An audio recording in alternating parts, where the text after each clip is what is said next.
For viewers in Britain, tell us a little bit about this archaic law which has been used, apparently brought in to stop Jefferson Davis, the Confederate president ever becoming president of the United States. This is really desperate stuff by the Democrats, isn't it? Well, it's actually not archaic because it's from the 14th Amendment in Section 3, where it does say that if someone has participated in an insurrection and incited violence, that they are not allowed to hold office. Now, obviously, Donald Trump has not been convicted of any type of a situation such as an insurrection, but it's also been denied by at least 2 other courts. So it's going to end up getting appealed at the Supreme Court level. And I do believe that it's going to be overturned. So is this a little bit of politics? I do believe so. I'm not a huge Donald Trump fan, but I think that this was definitely a little bit of political ill will, if you will. But Donald Trump hasn't been found guilty of insurrection, has he? So how can they use... When I say okay, no. It is a law dating from the 1860s that I don't think has ever been used in this way before. So, I mean, it's extraordinary, isn't it, that it's been used?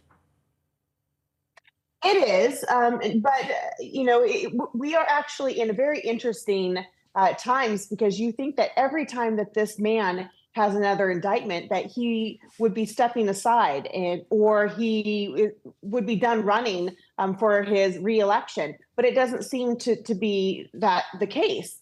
It's only strengthening him. It's strengthening his base. And I think by the Colorado Supreme Court doing what they just did, it's only going to further embolden his base, put him more into a martyr status, if you will, and just strengthen the base to believe that they are all, in fact, victims of this so-called corrupt judicial system. And if we look at the race here from the United Kingdom, we can see that Nikki Haley and Ron DeSantis are quite closely fighting for second place. If Donald Trump was unable to stand in the presidential election, I understand that's one heck of a big if, as he looks absolutely nailed on for it. Which one of those two do you think could take on Joe Biden and win? Nikki Haley, without the shadow of a doubt. I actually have a number of friends on the opposite side who say, you know, we are tired of Joe Biden. We definitely don't want Donald Trump, but we could actually pull the lever for a Nikki Haley. Maybe I don't agree with her 100%, but, you know, she's more of a moderate, and I feel really good about where she would take the country. So I hear that more and more, especially even from my more what I like to call reasonable and rational Republican friends as too. So I think Nikki Haley. But isn't Nikki Haley and Ron DeSantis really fighting for who's going to be the vice president candidate? Because no one's really going to catch Trump if you look at how far ahead he is in the polls, are they?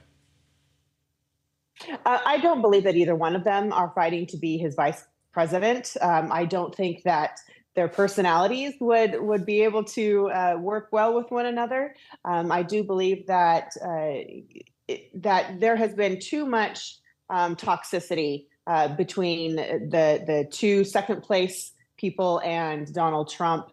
If you remember, Nikki Haley was actually the UN ambassador under the Trump administration, and there was already some toxicity going on between those two, and she removed herself from that position, even though she was quite successful. And of course, all of the name calling and childish, immature behavior between Donald Trump and Governor Ron DeSantis has also, I think, hurt any possible chances of him being a VP. Most people are thinking it would be someone like Vivek Ramaswamy, who are actually questioning why is he running in the first place if he tends to think that Donald Trump was the most successful president in his lifetime, and he supports him at every turn. In fact, he's even called out on social media and demanded that the other candidates not participate in the Colorado election because of what they've done to Donald Trump.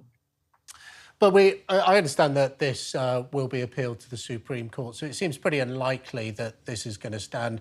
Can you foresee a situation where Donald Trump isn't on the ballot paper in Colorado?